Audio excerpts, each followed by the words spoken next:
Hello, thanks for joining us. I'm Ellen Yeatman, agricultural economist with American Farmland Trust, here with my colleague Robert Ellis, also agricultural economist and machinery cost guru. For this video, we are assuming that you've downloaded our 2024 row crop retrospective soil health economic calculator and questionnaire to analyze soil health practice economic effects. If you have not done so, you can learn more details and download the materials using the link to our cool toolkit that we've put below the video. Then come back to watch this video once you've perused the materials. So first, I'm going to give a high-level overview of our questionnaire, then introduce the tool. And Robert will then give a thorough demonstration of how to use the tool, including where to input data using an example scenario. I'll wrap up the presentation with a tutorial on how to clean up the partial budget analysis table of results for sharing publicly. So let's get started. So here it is, the row crop questionnaire, new and improved as of May 2024. And as you'll see, we assume that this questionnaire is being completed by someone else besides the farmers, such as an AFT regional staffer or NRCS conservationist. And we include a list of the row crops and practices that the retrospective soil health economic calculator tool currently works for. And you'll see this information in multiple places throughout the toolkit materials and learn why with use. But for the rest of this presentation, we will be using the acronym R-SHEC moving forward. The table of contents here includes links to the various sections throughout the questionnaire, as it is a 16-page document. You most likely won't complete every table, especially if you have thoroughly reviewed the manual, this video, and other materials. And you will better be able to decide what sections are optional depending on the soil health practices being analyzed. So first, section 1 is the study area overview. And this section can be completed on its own to first determine if the farmer's crop rotation and soil health practices can be analyzed in the R-SHEC, and if the farmer has the necessary data. I also encourage you to first complete our very brief online survey linked here to determine if the study area, which could be the farm or a specific field or a set of fields, that qualifies for the R-SHEC analysis. And this survey really corresponds to question number 1. And this is just a Q&A to determine if the study area meets the criteria, which is, as I mentioned earlier, grows the row crops and implements the soil health practices that the R-SHEC works for, has implemented soil health practices within 4 to 15 years. As in our experience, if the farmer has implemented a practice more than 15 years ago, they most likely won't have quality data on their benchmark field operations. And finally, as indicated in question E, if the farmer meets the above criteria, the big kicker is, do they have quality data on their current and benchmark field operations? So if the answer is yes to these questions, or if you did it on the online survey, continue on with section 1. So the remainder of section 1 is getting to know the farmer's operation. In our experience, if the farmer has a large operation, it takes some time narrowing down their various crop rotations and timeline of soil health practice use. And this table 1 is for this situation. So we ask for a list of the various crop rotations to choose from. And what I mean by this is sometimes there are distinct fields that are managed differently than others on these large operations, such as some fields are solely for growing hay and silage, while other fields may be growing grains. And so once you have a grasp of the overall operation, identify with your farmer which crop rotation best qualifies to be the focus of this case study.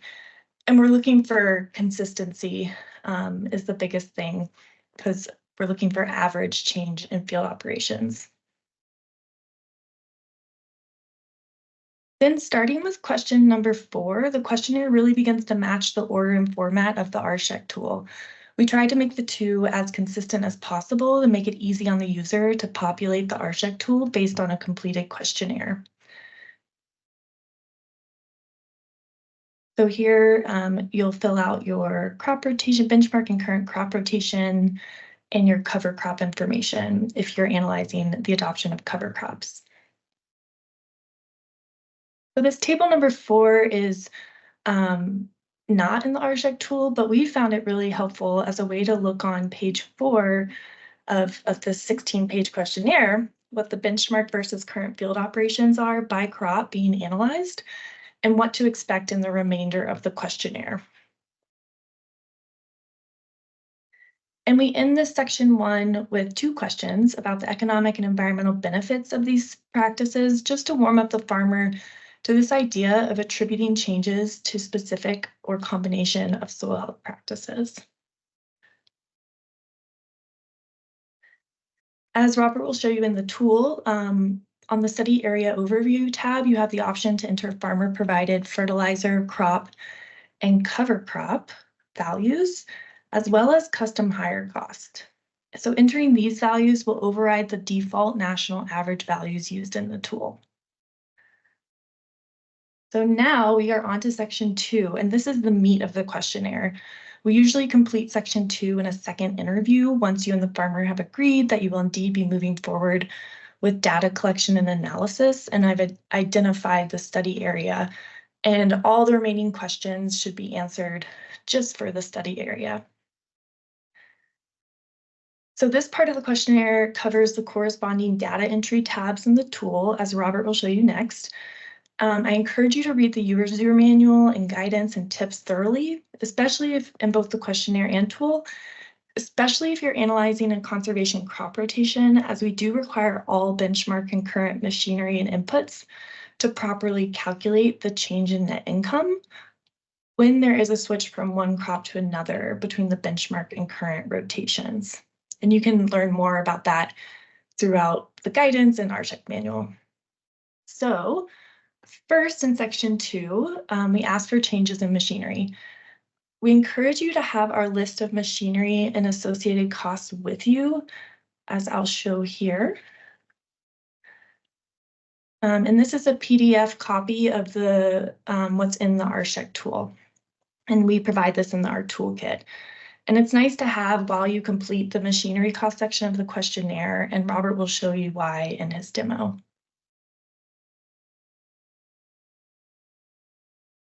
So here is where you enter benchmark and current machinery for crop 1, crop 2, and crop 3. You'll see that we just have tables for 3 crops throughout the questionnaire. If there is more than 3 crops in the rotation, you can simply copy and paste the tables to add room, as indicated by this yellow highlighted text. So next is the cash crop input section, which corresponds with the cash crop inputs tab of the R-SHEC tool. And we ask for changes in cash crop inputs, which Robert will go over more thoroughly in his demo. And you'll start to notice, and you should have started to notice, that we have this blue and green throughout the questionnaire and tool. And blue indicates benchmark field operations, and green indicates current field operations throughout the questionnaire and tool. So this is the various questions related to cash crop inputs with thorough guidance and inputs. And then we get to the cover crop section. And this corresponds with the cover crops tab of the R-SHEC tool and calculates the cost and benefits due to adopting cover crops in the study area. And costs can include cover crop seed, additional nutrient and/or termination inputs, additional machinery operations costs, and grazing and/or haying costs. And benefits can include the added value of haying and grazing. So there's a specific section for first the cover crop costs, and then by cover crop. And I'll just quickly note that the type of cover crop and the order should match the cover crop information given in table 3 in section 1. And then the part 2 of the cover crop section is if there's any grazing and haying of cover crops, we can capture those benefits. And then the rest of the questionnaire continues matching what's the tabs in the tool. So we have the other costs and benefits tab of the R-SHEC tool, which is a place for you have the option to calculate any values of decreased erosion, cost of educational activities, annual financial assistance payments, and any other benefits and costs not otherwise accounted for in the previous tabs of the tool. And this will match the R-SHEC tool exactly. The final data entry tab is the yields tab, and this is where you can enter the benchmark and current crop yields and any changes in crop yields that you want to attribute to soil health practices. And finally, the section 3 of the questionnaire is this additional questions optional section. So this section includes 10 additional questions that will help you gather the story aspect of a case study to pair with the quantitative results of the partial budget analysis if you indeed want to put your results into a case study or some sort of report. We found this section useful to gather that information. So that is the questionnaire, and now I'll just quickly introduce the tool. So the tool is an Excel-based tool, and we have various tabs. I'm just showing you the README tab right now. The second and third tabs are green tabs, indicating these are where the results are populated. We wanted to put them at the beginning so they didn't get lost down the line. The orange tabs, that is where data entry occurs and the data that's used by the tool to populate the results. And then we have a prices and machinery cost tab, which is just the data that's used by the tool, and then 2 additional tabs that are important to the functioning of the tool. So the README tab is another great place with general guidance and tips.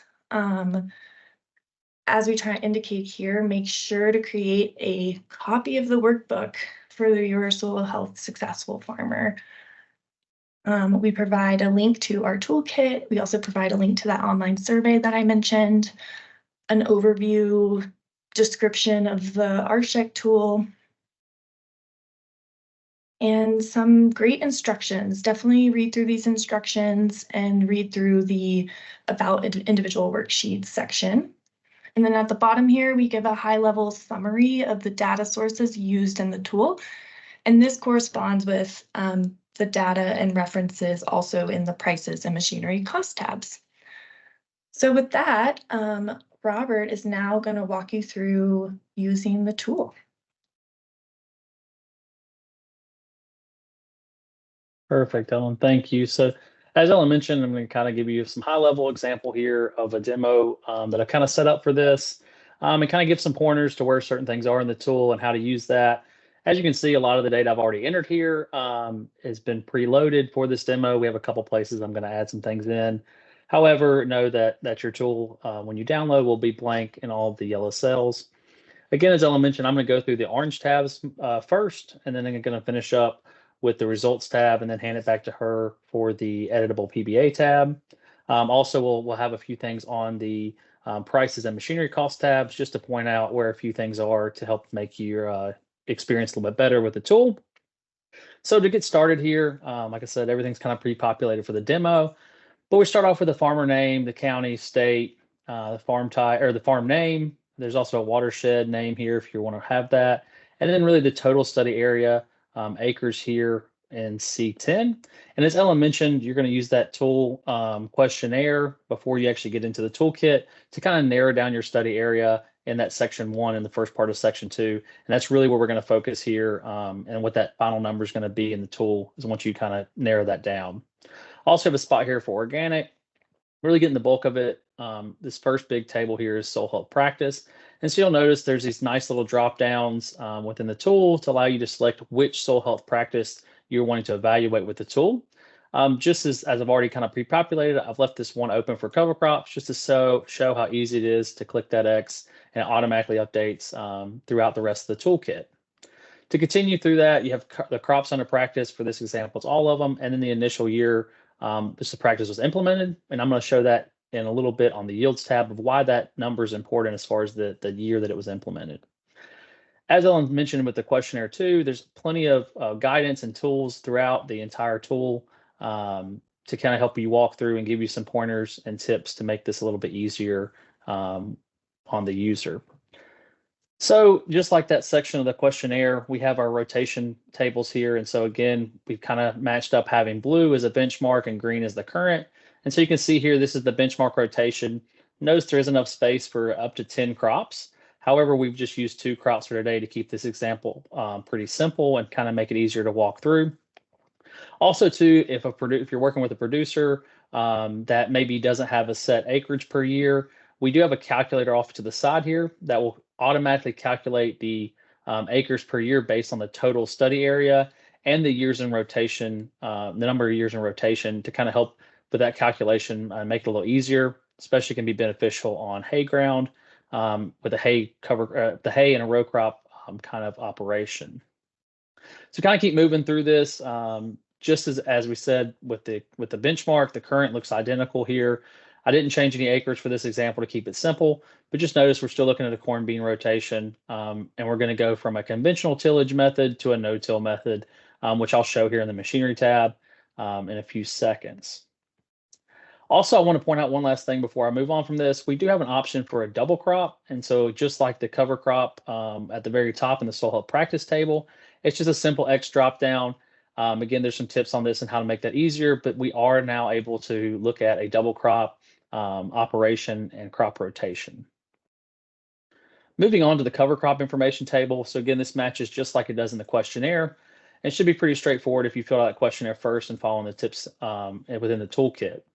So here today, we're just going to look at a cereal rye and a 7-way mix with the herbicide burn down, which I'll talk about here in the machinery tab and the cover crop tab, to kind of make that a little straightforward on how we use the herbicides for cover crop termination. Additionally, we do have the farm provided prices tables at the very bottom here, which we're not going to use today. But as Ellen mentioned in the questionnaire, we have that option for those users that want to provide their own prices for either inputs or output prices. So kind of keep moving onto the machinery tab. So you can see here again, we have a bunch of tips and about me text that you can read through this to kind of help you through. But we do have the benchmark and the current crops here for crop 1. Again, blue being benchmark, green being current. And what I've done here is I've set up an example for the conventional tillage and now going to no-till. So you can see the original tillage method did have a chisel plow and a tandem disc. And of course, now we're not having any kind of tillage, so we'll have a cost savings there, which I'll talk about on the results tab. Also, we have a planter change from a conventional 8-row to now a no-till planter on 8-row. And again, you can kind of see, I'll point here in a second, but you can see there's a huge drop down of available machinery you can pick from. And again, that is going to match that PDF that Ellen mentioned in her section before I got into this toolkit. Additionally, we do have chemical and nutrient machinery. These are fertilizer or chemical sprayers mostly. And again, there's another list of options there. For today, I'm going to point out that in the conventional tillage, before we had the cover crops, there were 3 chemical passes where now there are 2. That extra 1 is actually going to be a termination of the cover crop, which I have actually moved on to the cover crop tab. And I'll point that out specifically when we get there to show that. But just want to point that out here since they are kind of confusing back and forth. Same thing for soybeans. We have our benchmark and our current. I'm not going to spend too much time on that. And the one thing I do want to show before I move on to the summary table of machinery is that PDF, how it's represented in the tool. And so down here on the machinery cost tab, this is identical to the PDF.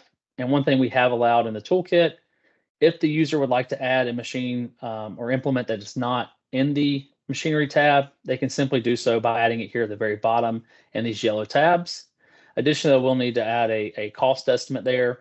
This is different than a custom hire because this is a specific machine, not just a per acre amount like a custom hire expense would be. So going back to the machinery tab, I'm going to show what a blank table looks like here on crop number 3. So this is what a blank one looks like. Again, you'll notice that it does stop after crop 3, but just like the questionnaire, the tool will automatically populate up to 10 crops and allow you for 10 different options on either the benchmark or the current machinery tables. The summary table for the machinery cost tab looks like this. And again, we have a very simple example here. I just want to point out a couple of things. We do a breakdown for each crop from the benchmark to the current. We also have the total for the study area. And then we also provide a weighted average cost for either non-conservation crop rotation or conservation crop rotation only, just as two separate ways to analyze the data that was input for machinery. Moving on to the cash crop inputs tab. So again, we have a lot of text up here and instructions to help you along the way to make this process really, really straightforward for you, and try to help with the tips down here to make it a little easier on the user. And so you can see in the first table we have a seed cost. This is only required for the conservation crop rotation. You do not have to put this in if you're not looking at a CCR. However, if there is a slight change in a seeding dollars per acre, you can do that, but it's again not required for anything but the CCR analysis. Similarly, on the soil sampling cost table here, which is next, this is another optional table. You're not required to use a soil sampling cost, but we do have that option here for users that are changing soil sampling methods or procedures with these different soil health practice changes. Moving on to the nutrients table. So again, you'll notice here at the very top, we have the nutrient prices used, and these are auto calculated in the tool. And where those come from is this prices 2023 tab down here, and I'm not going to go through all of them, but you can see any of the prices that are linked throughout the tool. We have an explanation here of how we calculate those and a 5-year average for the given inputs or cost wherever they might be in the tool. So to get back to this, what I have set up here is just a simple fertilizer change from the benchmark to the current. And I'm going to show just right here, I have this empty cell. I can just simply type in that 155 is what I'm going to use for today, just to show that really it's pretty simple to go through this and add whatever numbers you need to put in. For fertilizers, since we do have that average cost or price used, we are going to use a pounds per acre instead of a price per acre. And then we can also have an option here for manure or compost. On manure and compost, since we don't have a national average, those are going to have to be farmer provided prices or user provided prices, depending on the operation and what you feel comfortable with for your producer that you're working with. Moving on to the chemical side here. So again, we do have a lot of options here for herbicide. You do not have to enter the use or the name of the herbicide or the purpose, but it is an option there to help you keep everything organized from the questionnaire to this, and help you with that case study writing process if you do choose to write a case study about your producer. The main thing we need here for the tool to work is the herbicide price per acre, which you see bolded there, and I've already put that in. We also have a spot for insecticide price per acre and fungicide, again, both in the benchmark and the current operation practices. And again, just like the machinery table, we do have a summary here. We actually have two in this table. We have a summary for the benchmark and for the current, just to again help with the order of all the information put in. Again, you'll notice these are all auto-populated and all auto-calculated for you, so you don't have to do any additional work to get these summary numbers. And then lastly, again, just like the machinery tab, we have our changes in inputs by crop. And so this full column C is all the different changes that happen for corn, and all the different changes that happen for soybeans is in column D. Additionally, we do have a weighted average off to the side here, and that again is done by either non-conservation crop rotation practices or conservation crop rotation only. And the last thing here on this tab I want to show is this nice little drop down that I've already filled out for us today. But you have an option here to choose what you attribute that change to. So today I have on the fertilizers, nutrient management changes practice-wise. And what this does is it takes that, whatever you click here, and it auto-populates it in the results tab for the PBA to make it a little easier on the why and explaining where those changes came from. So moving on to the cover crop tab is the next one here. So again, just like every tab, we have a lot of tips here to help you out and help you along the way. I am going to put in some machinery here just to kind of give us a few pointers on how we do so, since I didn't want to go through that with the machinery for the cash crop tab. But again, you see up here at the very top, you have your inputs, just like Ellen said on the questionnaire, for your seed, additional nutrient input, additional termination input, and additional cost. I will note that additional termination input here is anything that was new from the benchmark. So if you were doing a burn down before, and they're continuing that same burn down, this would be 0. But if you're adding an extra chemical to terminate that cover crop, this is where that would go. For the planting method, I'm going to say here, simply hit this drop down button. It's all my planting options. And for this example, I'm actually going to use a 15-foot no-till drill. So I can just go down and click that 15-foot. Passes per year, I'm just going to have 1 for this example. A termination method, again, is going to be the 80-foot sprayer, just like we used in the machinery tab. And again, this is where that additional 1 pass is going to be, where I mentioned in the corn, having 3 past the benchmark and only 2 accounted for in the current. This is that 3rd pass. That's probably the same pass as it was before. So in the PBA table, they will equal each other. But again, just to kind of point out some different ways you can do that for the termination of cover crops. Similarly, in the cover crop 2, again, I've already filled this out, but just show how those drop downs work and how easy it can be to input that information. Again, we have cover crop 3 here. That's going to be a blank table just to show what it looks like. And just like the machinery and the cash crop inputs, this can be expanded to up to 10 cover crops, and it does it automatically within the tool. Summary table here, again, it's very straightforward, just like the inputs. We have our summary for each individual cover crop. And then you have your total for the study area down here at 56,359, and then a weighted average per acre as well. I don't have this in the example today, but just want to point out we do have the spot for cover crop grazing or haying benefits, which again, following the questionnaire tips and tips for the toolkit, you can fill this out on your own if you have that with the producer you're working with. Last couple tabs here is the other costs and benefits. And so for this one is anything that's not captured in the other tool or the other tabs. We do have a spot for that, which I'll talk about in a second. But first, we have the retained nutrient benefits from the lack of soil erosion or decrease in soil erosion. And so this auto calculates as well from that prices tab at 207 is the current one for the 2023 update. But you'll input the number of acres and the tons reduced erosion per year, which can be Russell 2 or however your county or NRCS person might have that information. For today, I'm going to look at $500 saved from repair costs per year. And you'll notice again that the 266 right there auto updated when I added that 500 to reflect that over the amount of the total acres looked at in this table. Next is time spent, which can be a little tricky. Today, I'm just going to use 24, and I'm going to point out where that 24 shows up on the PBA. But this also uses the one of the prices tab for the cost of labor, and auto calculates how much that producer spent on just maintaining education activity around these different soil health practices. Here's your other benefits and costs. So this is a catch-all for anything that's not already included in the tool. Again, we don't have anything today, but just show it's there. And then lastly, we do have a spot for financial assistance payments, which the PBA table doesn't use, but it does give you the option to add that if you would like. And the last orange tab here before we get to the results is your yield tab. And so this is kind of where all the outputs go and kind of helps calculate. As I mentioned on the study area overview, that initial threshold year, it auto-populates here. So the first year that any soil health practice was used was 2012. It also auto-populates the county. And then really we get into what's called the yield table here.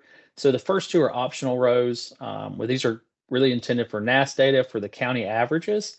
And so using that threshold year, you can go back and calculate maybe a 5-year or 10-year average previously for the county. And it's really going to help you provide guidance to how much of these yield increases or decreases can actually be attributed to the soil health practices and not to things like technology or other outside factors besides soil health practice. So again, those are blank today, but those are available if you would like to use those to help with the calculation. Next, you have your farm provided. So again, blue being benchmark right there in the first row there, and then the second row is the current yield change as well. And you see it auto calculates the average yield per acre changes in those 2 white cells. Now, lastly, just as I said, as I mentioned, you can use the county averages to help you figure out how much of this is attributed to soil health practices. And so this is where you put that number in. And so for today, I'm going to say that 70% of that 38 bushels per acre is attributed to soil health. And then of the 6 bushel increase in soybeans, I'm going to say that 50% was solely attributed to the soil health practices. So that would imply that the other 50% is due to technology or other factors outside of the soil health practices. And what the tool does, it uses that and auto calculates that change and helps to better estimate those yields that can actually be attributed to the soil health practices and not just the total increase over the time. Last thing here before we get to results tab is we have our output tables, which I'm not going to spend a ton of time on, but this is just a further breakdown of all the information that has been inputted into the tool. Again, the tool auto calculates and auto populates these cells for you and allows you just to see a breakdown of the different costs by crop or by different input option or output option, and gives you a really thorough breakdown of what's going on in this operation and for this producer. You can provide a lot of extra information that maybe wasn't thought about in the just simple PBA table. However, these can be overbearing sometimes, so I would say for public use to try to focus on publishing the PBA table for a case study and not the output tables that we provide here. So lastly, before I hand this back over to Ellen, looking at the results tab. And so again, auto populates this nice results tab for us from all the information that was put into the tool. And so you can see here, right here at the very top, this is our yield increase. So this is that 70% on 30 bushels of corn and the 50% of 6 bushels on soybeans. And again, auto does that for us using a national average cost, 5-year rolling average. You can also see too that on each side of these, we do have tips of where those costs or line items come from to kind of help problem shoot maybe if something is a little different than you think it should be. When you look at this tab, you can go back into the orange tabs and change that or fix it if there is an issue. Another cool thing I want to point out is that 24 hours per year for learning activity. Notice it auto populates for us. So we don't have to worry about typing that in again. It auto gives it to us and tells us what that number was. And then I won't go through all the rest of them, but really this all pulls out of those summary tables for each of the input tabs and the orange tabs and allows you to get a thorough evaluation of what's going on with these implementation of soil health practices. And the last couple of things, again, before I turn this back over to Ellen, you're going to see here is the normal partial budget outlook. And what you have here is the breakdown for the total decrease and increase in cost, as well as the total increase and decreases in income. We then take the difference here and gives us an annual change in net income. And then we have an annual change in net income per acre, which is at $25. And then we actually get an ROI to help show, okay, how much did the producer actually get a return on investment for implementing these conservation soil health practices. And so really the nice thing about this, again, auto does it, but what Ellen's going to show you next is the editable version, which will allow you to kind of take it down and give a nicer looking output for your case study. So I'll turn it back to Ellen. Awesome. Thank you, Robert. Great job. So to end the presentation, I will just quickly show you how we at AFT edit this page. So first thing you want to do is I select, using this upper left corner, I select the whole page and do a copy and paste. And this copy and paste will, let me do it one more time. I can actually paste as special. So we want to just paste the values and not the formulas. So now when you click on each of these cells, you're now seeing just the numbers. You're not seeing a formula, as that is preserved on the results tab that you should never edit or touch, because as you'll see in each of these cells, when you click on them, you'll see the formula used to auto-populate the results. So now that I've copy and pasted just the values, now I can go in and edit this to make it look pretty per se. So the first thing I do is I just delete the rows that are blank on both sides. So I just select the rows, delete them.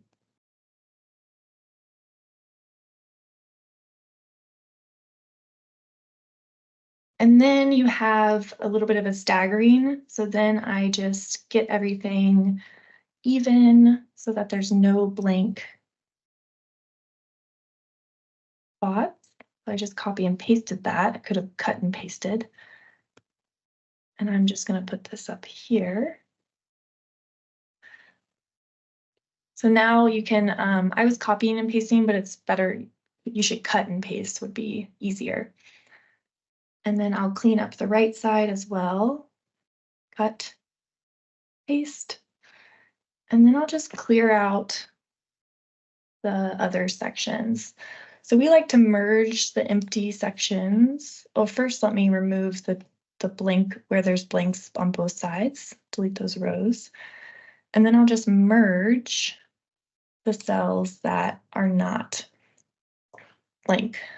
And then making sure all the text is showing, you may have to insert a row and re-merge the cells just so that you can see all of the text. So I'll do that for each of these. Merge. These are right justified, and that kind of messed me up over here. So I'll do another cut and paste, and then merge again. And we like when there's NAs all the way across in the decrease in income, meaning there was no decrease in yields attributed to soil health practices, I like to just write out none identified. And we can clear out this. I just think it looks better, and we'll merge and left justify. So now, and then I'll just re-add the border. If the borders are messed up, you can just go, there's a thick outside border in some places, and sometimes there's a normal border. And now we have the clean table. So that's how we do it. Just copy and paste the values, make sure there's not, the sums are correct still compared to your live results tab. You didn't mess anything up.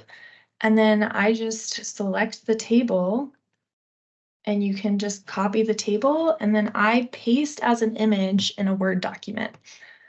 So that's how we do it.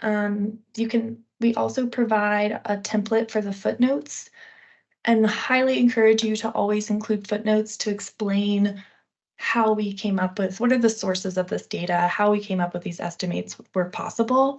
So we have some notes to the authors about editing the footnotes in here. And then you are completed your use of the 2024 R-SHEC Tool and Questionnaire. Thanks for watching, and encourage you to explore the other materials for more thorough details and examples on the toolkit website linked at the bottom of this video. Thank you so much. Bye.